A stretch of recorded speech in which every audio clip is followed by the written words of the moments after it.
கிறிஸ்துவுக்குள் அன்பானவர்களே, ஆண்டவராகிய இயேசு கிறிஸ்துவின் நாமத்தினாலே உங்களை நான் வாழ்த்துகிறேன்.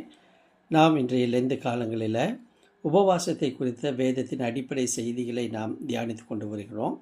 அதன் அடிப்படையில் 40 செய்திகளிலே இது 2வது செய்தியாக உங்களுக்கு கொடுக்கப்படுகிறது. இந்த நாளில் நாம் தியானிக்கிற வேத வசனம் அது யோவேல் தீர்க்கதரிசன புத்தகம் 2ஆம் அதிகாரம் 12ஆம் வசனம். யோவேல் 2:12. ஆதலால் நீங்கள் இப்பொழுதே உபவாசத்தோடும் அழுகையோடும் புலம்பலோடும் உங்கள் முழு இருதயத்தோடும் என்னிடத்தில் திரும்புங்கள் என்று கர்த்தர் சொல்லுகிறார். எனக்கு அன்பானவர்களே, அந்த நாட்களில் உபவாசம் என்பது 2 முறையிலே 2 வகையிலே செய்யப்பட்டதை நாம் பார்க்கிறோம். முதலாவதாக பிரைவேட், இரண்டாவதாக public. In private and in public அப்படின்னா தனியாக தனிப்பட்ட முறையில் ஒருவர் ஏறெடுக்கிற உபவாசம்.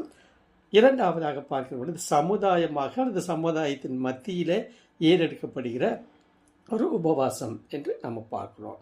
இந்த யோவேல் புத்தகம் முழுவதுமாக 3 அதிகாரங்கள் நீங்கள் வாசித்து பார்ப்பீர்கள் என்று சொன்னால், யோவேல் கூறிய அனைத்து தீர்க்கதரிசனம் இஸ்ரவேல் தேசத்துக்குரியதாக காணப்படுகிறது. குறிப்பாக சொல்ல வேண்டுமானால், இஸ்ரவேல் தேசமாக மனம் திரும்பாத பட்சத்தில் ஆண்டவர் தண்டனையை தொடர்ந்து கொடுத்து கொண்டே இருப்பார் என்பதில் காண்பிக்கிற ஒரு எச்சரிக்கையாக இது காணப்படுகிறதை பார்க்கிறோம். மனம் திரும்பாத பட்சத்தில் அவர்கள் தண்டனையிலிருந்து விடுபட முடியாது, தேசம் சேமத்தை சந்திக்காது என்கிற காரியத்தை குறிக்கிற ஒரு பகுதி. ஆகவே தான் தேசம் மனம் திரும்ப வேண்டும் என்பதற்காக இங்கு யோவேல் உபவாசம் இருக்கிறதை குறித்து நாம் பார்க்க முடியும். அப்படி பார்க்கிற பொழுது நீங்கள் பாருங்கள், இப்படியாக முழு மனதோடு நீங்கள் மனம் திரும்புங்கள் என்று சொல்லுகிற ஒரு பகுதியை இங்கே நம்ம பார்க்கிறோம். ஆகவே நீங்கள் தேசமாக எப்படியாக நீங்கள் உபவாசிக்க வேண்டும் என்பதை குறித்து சொல்லுகிற வேளையில் தொடர்ந்து வருகிற போராட்டங்கள், பாவத்தின் விளைவாக தேசம் சந்திக்கிற விளைவுகள், தண்டனைகளை குறித்து முதலாவதாகவே யோவேல் 1ஆம் அதிகாரம் 4ஆம் வசனத்தில் அவர் எழுதுகிறதை நாம் பார்க்க முடியும். நான் வாசிக்கிறேன். யோவேல் 1:4. பச்சை புழு விட்டதை வெட்டுக்கிளி தின்றது, வெட்டுக்கிளி விட்டதை பச்சை கிளி தின்றது, பச்சை கிளி விட்டதை முசுக்கட்டை பூச்சி தின்றது. ஆகவே அவருடைய வாழ்க்கை தொடர்ந்து ஒரு அழிவின் மேல் அழிவை நோக்கி நகர்ந்து கொண்டிருக்கிறது இங்கே யோவேல் வெளிப்படுத்தி சொல்லுகிறதை நாம் பார்க்க முடியும். அப்படியாக நாம் பார்க்கிற பொழுது இந்த தேசத்திற்கான இந்த உபவாசத்தில் ஆண்டவர் எப்படியாக செயல்படுகிறார் என்பதை குறித்து நாம் பார்க்க முடியும். ஆகவே நீங்கள் தேசமாக உபவாசிக்கிற பொழுது யோவேல் 1:4 அடிப்படையில் அநேக இக்கட்டுகள், துயரங்கள், தண்டனைகள் தொடர்ந்து இஸ்ரவேல் தேசத்தின் மேல் வரலாற்றில் வந்து கொண்டிருக்கிறது. மனம் திரும்பாத பட்சத்தில் இது தொடரும். மனம் திரும்புகிற பட்சத்தில் ஆண்டவர் உங்களுக்கு கிருபையை காண்பிப்பார் என்பதற்காக இந்த யோவேல் 1:4 மட்டுமல்ல, யோவேல் வாசிக்கிற இந்த தியானிக்கிற இந்த பகுதி 2ஆம் அதிகாரம் 12ஆம் வசனத்தினுடைய விளைவு என்னவென்று பார்த்தால் நாம் வாசிக்கலாம். யோவேல் 2ஆம் அதிகாரம் 25ஆம் வசனம். நான் உங்களிடத்தில் அனுப்பின என் பெரிய சேனையாகிய வெட்டுக்கிளிகளும் பச்சை கிளிகளும் முசுக்கட்டை பூச்சிகளும் பச்சை புழுக்களும் பச்சித்த வருஷங்களின் விளைவை உங்களுக்கு திரும்ப அளிப்பேன்.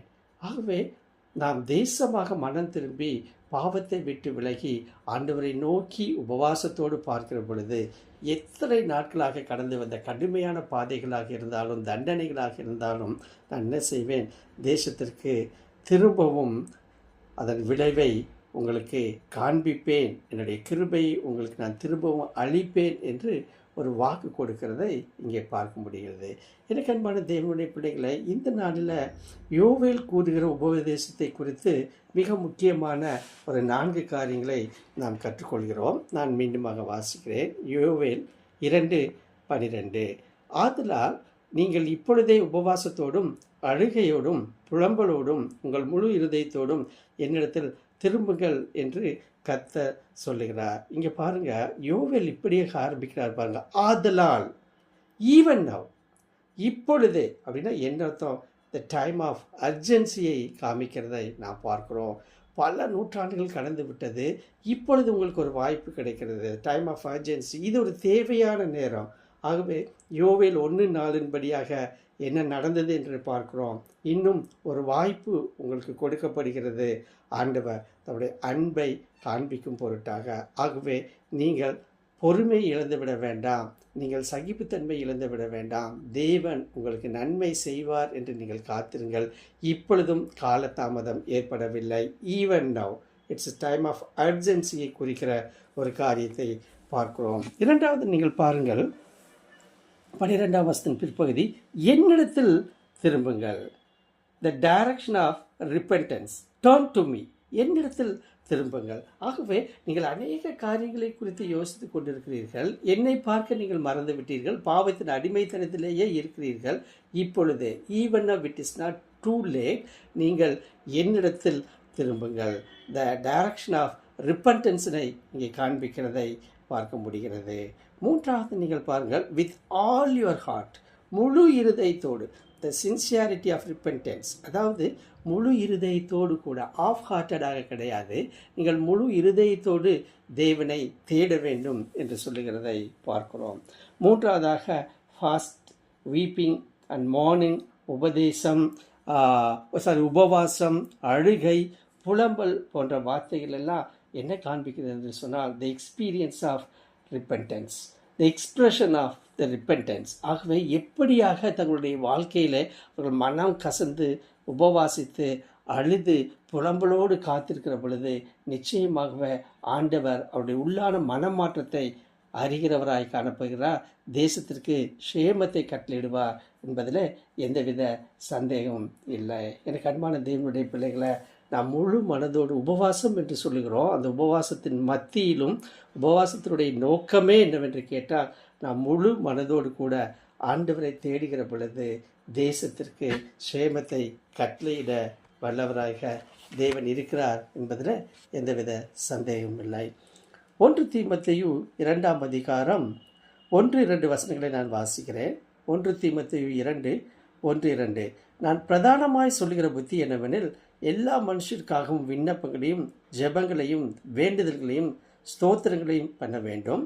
நாம் எல்லா பக்தியோடும் நல்லொழுக்கத்தோடும் கலகமில்லாமல் அமைதியுள்ள ஜீவனம் பண்ணும்படிக்கு ராஜாக்களுக்காகவும் அதிகாரமுள்ள யாவருக்காகவும் அப்படியே செய்ய வேண்டும். எனக்கு அன்பான தேவனுடைய பிள்ளைகளை, தேசத்திற்காக ஜெபிக்க வேண்டியது உங்களுடைய என்னுடைய கடமை என்பதை நாம் புரிந்து கொள்ள வேண்டும். இப்பேற்பட்ட உபவாசம் தேவனுக்கு முன்பாக பிரீதியாக இருக்கிறது. தேசத்தை சேமத்தை கட்டளையிட அவர் வல்லவராயிருக்கிறார். அப்பேற்பட்ட கிருபைகளை நம் மூலமாக தேசம் பெற்றுக்கொள்ள திரியேக தேவன் நமக்கு உதவி செய்வாராக.